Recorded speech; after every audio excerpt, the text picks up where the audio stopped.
Norðlenska nautakjötið. Uppskrift af góðu kvöldi.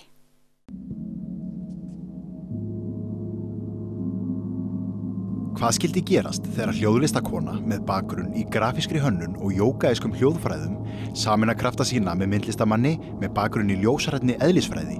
Jú, listaverkið Ómur, eða sú var allavega niðurstaðan hjá Arnbjörgu og Frímanni í Hofi á Akureyri. Þetta samanstendur af hljómfalli sem færir áhorfanda og það sem hlusta í djúpt vitundarástand leið og horfir á ljósverk sem að Frímann setur saman. Viltu til að segja okkur frá ljósverkinu, Frímann?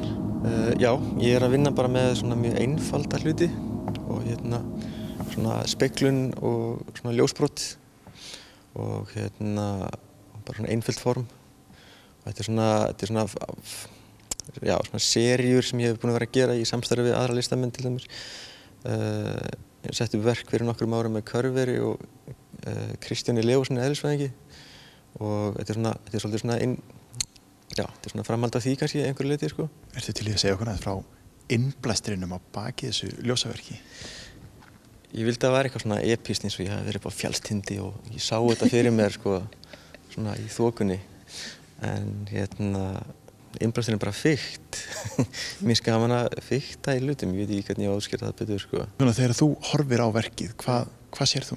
Þegar ég kemur heim í eðlisfræði þá er eðlisfræðin snýst að taka ykkur fyrirbæri og einangra þau og taka eitthvað svona eitt og skoða það og hvernig það hegðar sér og allar aðstæður, einfalda hlutina. Ég er mjög hrifinn af því að hafa hlutina minimaliska og einfalda og hérna erum við að horfa á mjög einfaldan hlut sem bara einfallega ljósbrot af filmu sem kemur samt fram í einhver óendanlega miklum flækjustigið á verpurinu verður rosalega mikið.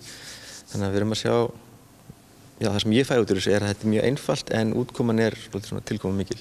En svona þín upplifun, ef þú lýsir hennar ef við bætum inn í gonginu við þetta ljóslistaverk, hvernig verður upplifunin? Já, mér finnst verða til upplifun handa tíma og rúms þar sem við erum á Hamraborgarsviðinu sem oft kallað svarti kassinn og við fáum svona smá tóm til að vera og það sem við sjáum er fagurt ljósform sem skiptir sífelldum lögun og staðsetningu leið þú hlustar á víbrasjón sem er í sífelldri vinnslu og við það þegar ég upplifi hljóð og ljós á þennan hátt að þá hefur það framkallað hughrif svo sannlega svona breytt vitundarástand í fyrir annan heim í smá stund.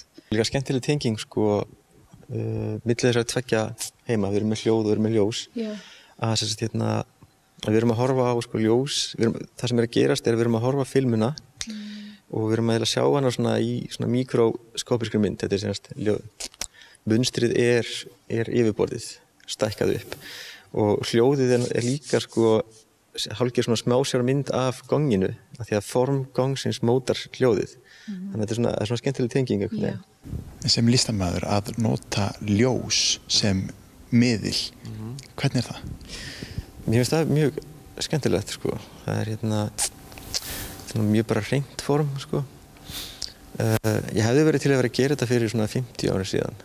Af því að tæknin var til staðar og allt þetta þannig en fólk er bara svo vandi í dag að sjá svona form í tölvugrafík og svona en mér finnst skemmtilegt að taka þetta út úr tölvugrafíkinu og gera þetta í alvörunni ekki alvörunni, raunheiminum og en já, bara ljós er svo magnað fyrirbæri bara eðlisfræðilega séð að eiginlega svona allt sem við vitum alheiminn vitum við út frá því að við stúderuðum ljós og bara einhvern veginn ljósið er búin að færa okkur svo mikið að sannleik og ljósið var síðan einhvers konar sannleikur í kirkjunni gegnum aldirnar þannig að ljósið hefur alltaf verið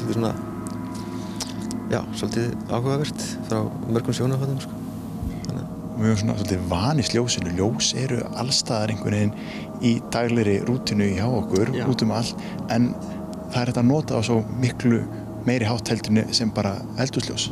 Já, algjörlega Það er bara málað með ljósi, hálfgert og já, við lifum bara í heimi ljós núna allan sólarhringinn. Það svolítið magnað, sko. Sérstaklega í Íslandi. Já. En það kannski gott í birtuna að fá smá frí og koma inn í svartakassan, hvíla taugakerfið og því að hljómarnir þeir vissulega hafa heilandi áhrif á taugakerfi. Draga úr streyti og byggja það upp og auka innra ljósmagn.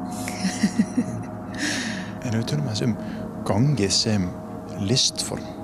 Það hefur marga möguleika og getur verið bara rosalega mismunandi. Mér finnst það ofboðslega spennandi af því ég kenna á gong og spila mikið út allt og það hefur þann kost að það færir okkur handan hugans það sem kjörnu skapandi upplifun af eigin tilvist og við erum ekki eins bundin á takmörkunum sem að hugurinn setur okkur oft og það þykir mér vænt fyrir ungt fólk og listamenn alla sem vilja aðeins skoða hlutunum frá öðru sjónarhorni en þau eru vön, sjá nýja leiðir. Oft hefur verið með fólk í slökun hjá mér sem hefur fundið einhverja lausnir og leiðir í eigin lífi. Jarðbundnar leiðir þess vegna en hafa ekki komið auga á það af því að hugurinn var skorðaður á einn hátt. Norðlenska nautakjötið. Uppskrift af góðu kvöldi.